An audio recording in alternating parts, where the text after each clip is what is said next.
A lot of smart people have been working on this for many years, and it's finally gotten to a point where it works. This process was born out of utter frustration, and has proven itself to be the answer that just about everyone wants, needs, and deserves. So, now you know that when you get a presentment bill, that you can do something to it and send it somewhere to get taken care of. Let's talk about what you do.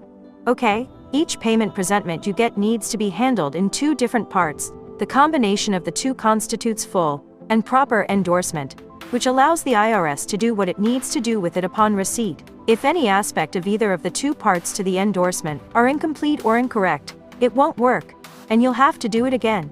Endorsement Part Number 1. Endorsement Part Number 1 involves doing what is called a banker's acceptance. An example: banker's acceptance. Accepted for value, exempt from levy, John Q. Doe, January 1, 2012. Exemption ID number 123,456,789. Deposit to United States Treasury, and charge the same to John Q. Doe 123,456,789,16. Dissolve your debt.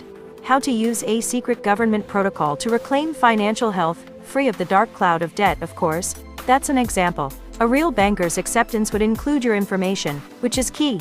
Certain words are in red ink, while other words are in blue. There's a reason for this. The actual color doesn't matter as much as the fact that it's a color other than black. If you were to use black ink, it could make the thing look like a copy, which is what we don't want. Using colored ink makes it clear that the endorsement on the presentment is an original, so keep that in mind. Red is typically used because it stands out so well, while the parts done in handwriting typically work best in blue ink.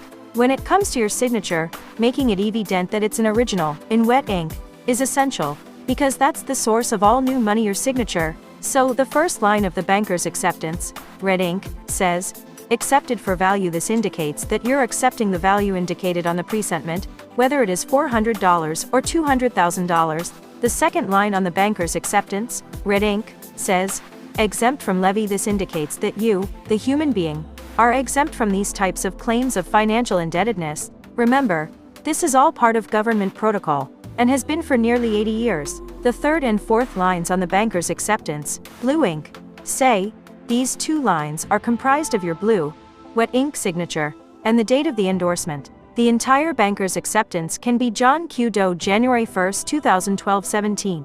Dissolve your debt. How to use a secret government protocol to reclaim financial health, free of the dark cloud of debt. Handwritten in blue and red ink, or put through a printer, etc. Either way, the third and fourth lines will always be handwritten, indicating a living human being created the endorsement on the presentment. The fifth line on the banker's acceptance, red ink, says, exemption ID number 123,456,789. The numbers after exemption ID should be replaced with the numbers in your social security number, but without the dashes. There's a key reason for this that is vitally important, so make sure you don't forget that detail. The remaining lines on the banker's acceptance, red ink, say, deposit to United States Treasury and charge the same to John Q. Doe 123,45-6,789. These lines act as routing instructions for the IRS, which you'll be sending your fully endorsed payment presentments to. The instructions tell the IRS where to deposit your fully endorsed presentment, and which account to draw the funds from, or charge the same to. That account is your name in all capital letters, followed by your social security number with dashes in it. Again, remember that the banker's acceptance provided here is for example, so make sure to use your own correct information when doing it yourself. That being said, your correctly formatted banker's acceptance is what directs the IRS to specifically do with what, and for how much. This kind of thing works, and your understanding will grow over time. The history, facts, and law have all been in place here for a long time, so know that you don't have to know all of the deeper aspects. 18. Dissolve your debt. How to use a secret government protocol to reclaim financial health, free of the dark cloud of debt.